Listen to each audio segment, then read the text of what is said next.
అందరికీ నమస్కారం. అందరూ బాగున్నారా? నేను చాలా బాగున్నాను. తిరుమల తిరుపతి సిరీస్లో ఈరోజైతే నేను మీ అందరికీ ఒక చిన్న ఇన్ఫర్మేషన్ అయితే చెప్పాలనుకుంటున్నాను. అంటే ఇది నేను పర్సనల్ ఎక్స్పీరియన్స్తో చెప్తున్న విషయము. అంటే మీరు ఎవరైనా తిరుమల వెళ్ళాలి అనుకుంటే మాత్రము కంపల్సరీగా దర్శనం టికెట్స్ అయితే బుక్ చేసుకొని వెళ్తే చాలా మంచిది అని చెప్తాను. అంటే మీరు సింగిల్గా వెళ్ళే వాళ్ళు, ఇంకా మెట్లు ఎక్కి వెళ్ళే వాళ్ళు, అట్లాంటి వాళ్ళు ఎవరైనా టికెట్స్ దొరకకపోయినా వెళ్ళడానికైతే రిస్క్ చేయండి. కానీ చిన్నపిల్లలు ఉన్న వాళ్ళు మాత్రము ఇట్లాంటి విషయాల్లో మాత్రం అసలు రిస్క్ చేయొద్దు అని చెప్తాను.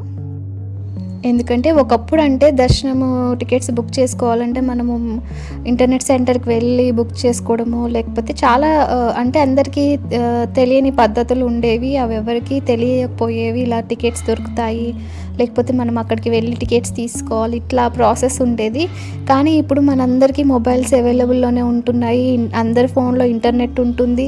ఇంకా మనకి అవైలబుల్లో అయితే టీటీడీ వాళ్ళ యాప్ కూడా ఇచ్చారు. ఎవ్రీ మంత్ మనకి చాలా రకాల సేవలు అయితే రిలీజ్ చేస్తూ ఉంటారు. దర్శనం టికెట్స్ కూడా రిలీజ్ చేస్తూ ఉంటారు. సో మనకు టికెట్స్ బుక్ చేసుకోవడం అనేది అంత పెద్ద కష్టమేం కాదు ఇప్పుడు ఉన్న సిచ్యువేషన్స్లో. అయితే ఒకప్పుడు అంటే ఇన్ని ఫెసిలిటీస్ అవైలబుల్లో లేవు కాబట్టి మనకు వేరే ఆప్షన్ లేక డైరెక్ట్గా ఫ్రీ దర్శనానికి వెళ్తుండే వాళ్ళము. కానీ ఇప్పుడు అలా లేదు. మొబైల్స్ అందరికీ ఉంటున్నాయి, ఇంటర్నెట్ ఉంటుంది. చిన్న యాప్ ఒకటి మనము ఫోన్లో ఇన్స్టాల్ చేసుకుంటే మనకి ఎప్పటికప్పటికి అప్డేట్స్ తెలుస్తూనే ఉంటాయి. టికెట్స్ కూడా బుక్ చేసుకోవచ్చు. చిన్నపిల్లలు ఉన్న వాళ్ళు ఎంత ఇబ్బంది పడతారనేది అంటే నా ఫ్రెండ్ అలా వెళ్ళింది, తను ఆ ఇష్యూ ఫేస్ చేసింది అని ఆ ఎక్స్పీరియన్స్ మీతో ఈరోజు చెప్పాలని అనుకున్నాను. అంటే తనకేమో ఇద్దరు కిడ్స్ అనమాట. ఒక 2 years పాప, 8 years బాబు. ఇద్దరు కిడ్స్తో వైఫ్ అండ్ హస్బెండ్ అంటే ఎప్పటి నుంచో వాళ్ళు అనుకుంటున్నారు కానీ టికెట్స్ దొరకలేదు. సరే ఎలాగోలాగా వెళ్దాము మనం తిరుపతి, దేవుని అయితే దర్శనం చేసుకుందామని చెప్పేసి వెళ్ళారు. వాళ్ళకైతే 20 hours పట్టిందంట దర్శనానికి. మీరే ఊహించండి, ఇద్దరు చిన్నపిల్లలతో అంతసేపు వెయిట్ చేయాలంటే ఎంత కష్టం ఉంటుంది. అలా చిన్నపిల్లలు ఉన్న వాళ్ళైతే రిస్క్ చేయొద్దు అని చెప్తాను. టికెట్స్ అయితే కంపల్సరీగా ఏదో ఒక సేవకైతే ఖచ్చితంగా దొరుకుతుంది. మనం అలర్ట్గా ఉండి బుక్ చేస్తే చాలు అని పదే పదే చెప్తున్నాను. అసలు స్టోరీ ఏంటంటే క్యూలోకి వెళ్ళారు. మొబైల్స్ ఇంకా అక్కడ కౌంటర్లో పెట్టక ముందలే వాళ్ళ హస్బెండ్కి అయితే ఒక కాల్ వచ్చింది. వాళ్ళ ఓన్ రిలేటివ్ అనమాట, అంటే బ్లడ్ రిలేషనే, కాకపోతే మమ్మీ వాళ్ళ సైడ్ రిలేషన్, అంటే మేనమామ అట్లా అవుతాడనమాట. తను చనిపోయాడని చెప్పేసి అంటే క్యూలోకి ఎంటర్ అయినాక తెలిసింది తనకి. ఎప్పటికీ 2 hours అట్లా నించున్నారంట క్యూలో.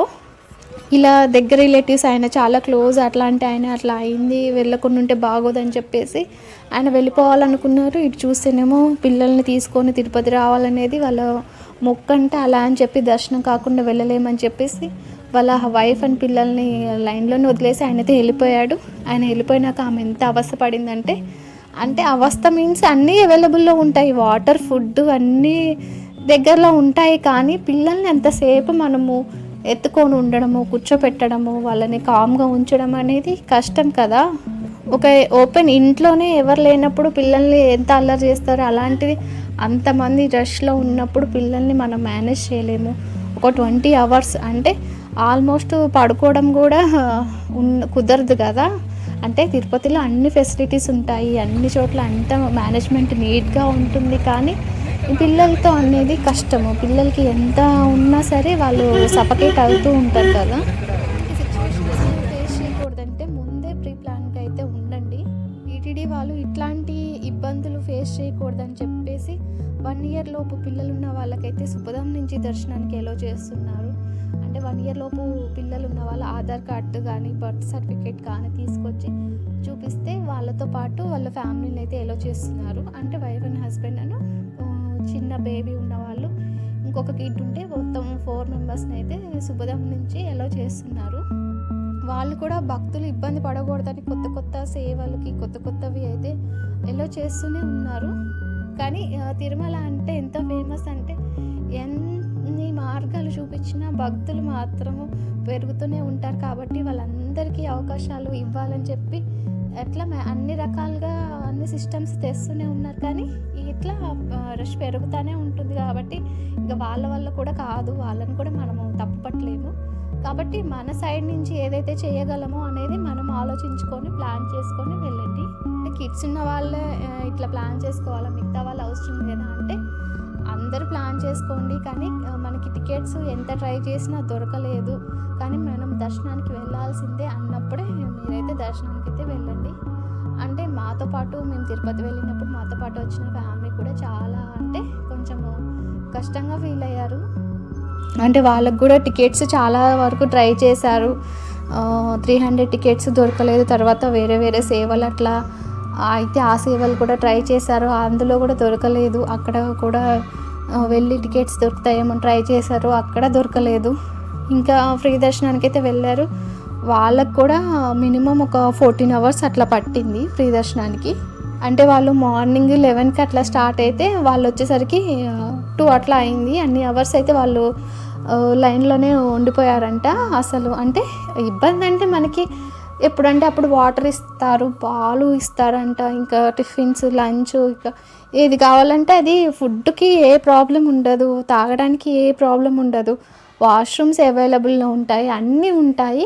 కాకపోతే అంతసేపు కూర్చోవడం అనేది అందరి వల్ల కాదు. ఏజ్డ్ వాళ్ళు ఉంటారు, వాళ్ళు కూర్చోలేరు. కొంతమంది ఎక్కువ రష్ ఉన్నా ఉండలేరు, సఫకేట్ అవుతూ ఉంటారు, ఉక్కిరిబిక్కిరి అవుతూ ఉంటారు, చిన్నపిల్లలు లాంటి వాళ్ళు.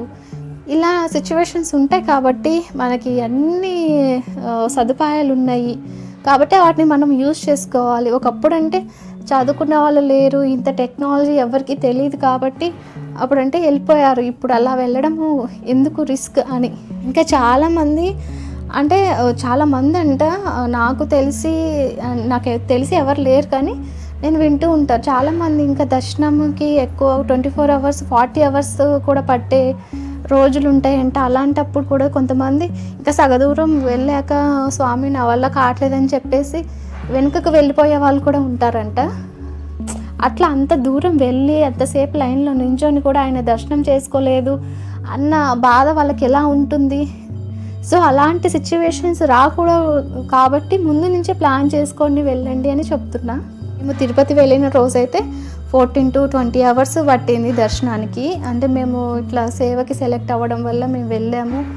అంటే మాకు అన్ని రకాలుగా ఈజీగా ఉంది కాబట్టి, మాకు దొరికినాయి కాబట్టి మిగతా వాళ్ళు కూడా అలా వెళ్ళండి అని నేనేమి చెప్పట్లేదు. కాకపోతే చిన్నపిల్లలు ఉన్నవాళ్ళు, ఇంకా ఏజ్డ్ ఉన్న వాళ్ళు, ఎక్కువసేపు నించోలేని వాళ్ళు, హెల్త్ బాగోలేని వాళ్ళైతే ఇట్లా రిస్క్ చెయ్యొద్దు. ఆ స్వామి మీద అభిమానంతో ఉన్న వాళ్ళు ఫ్రీ దర్శనానికి ఎన్ని గంటలైనా వెయిట్ చేసి వెళ్తూ ఉంటారు. అంత ప్రేమ ఉంటుంది కొంతమందికి. అంటే దేవుడు కూడా నా కోసం కష్టపడండి అని అయితే చెప్పడు కదా. ఈ సదుపాయాలు ఉన్నప్పుడు అవి ఉపయోగించుకోవడంలో తప్పేంటి అనేది నా ఒపీనియన్. మీకు నచ్చిందని అనుకుంటున్నాను. థ్యాంక్స్.